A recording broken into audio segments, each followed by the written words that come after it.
22 qershor. S'mund të jesh asnjë anës. Kini në veri të ligën, gjitjuni së mirës.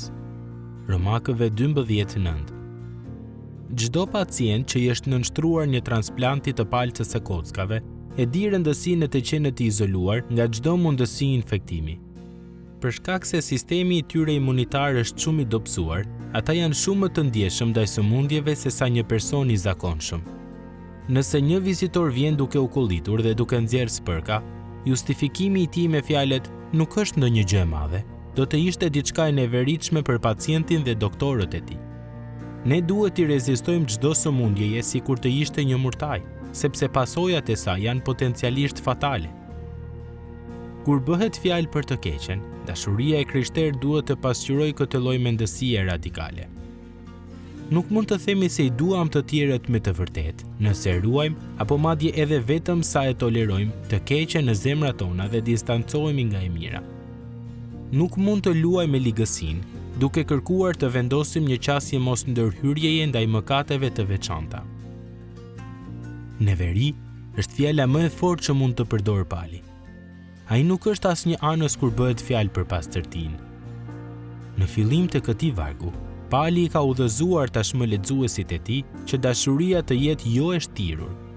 Prandaj, a nuk është interesante që Pali e ndjek menjëherë dashurinë me një fjalë që në thelb do të thotë urrej? Shpesh mendojmë se nëse duam, nuk duhet të urrejmë asgjë dhe askënd, por ky është thjesht sentimentalizëm. Pali e bën të qartë se dashuria nuk gëzohet për padrejtësinë. 1 Korintasve 13:6. Nëse e doni bashkëshorten tuaj me pastërti pasionante, atëherë ju e urreni gjithçka që do t'ju agrabiste atë marrëdhënie. Përndryshe, dashuria juaj nuk është dashuri.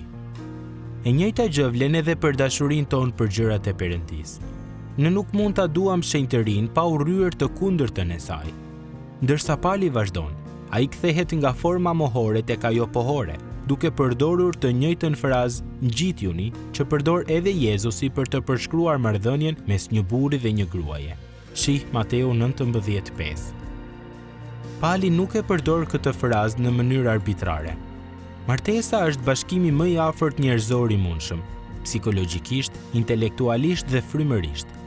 Prandaj, Pali po thot këtu se dashuria e krishterë duhet të ketë një përkushtim superngjitës ndaj mirësisë. Ne duhet të jemi të kujdesshëm që të mos bijem në grackën e botës për ta quajtur të mirë të keqen dhe të keqe të mirën, ose të jemi ata që ndërrojnë terrin në dritë dhe dritën në terr. Isaia 5:20. Populli i Perëndisë e kupton se ka një kohë për të dashur dhe një kohë për të urryer. Predikuesi 3:8. Atëherë, si do ta përshkruaje qëndrimin tënd ndaj së keqes?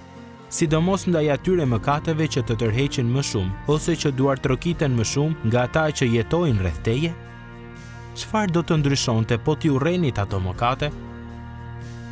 Sot, mbështetuni në frymën e Perëndisë, që t'ju aftësoj për të dashur siç duhet, duke e urryer atë që Perëndia e urren, duke përsëritur lutjen e John Bellit.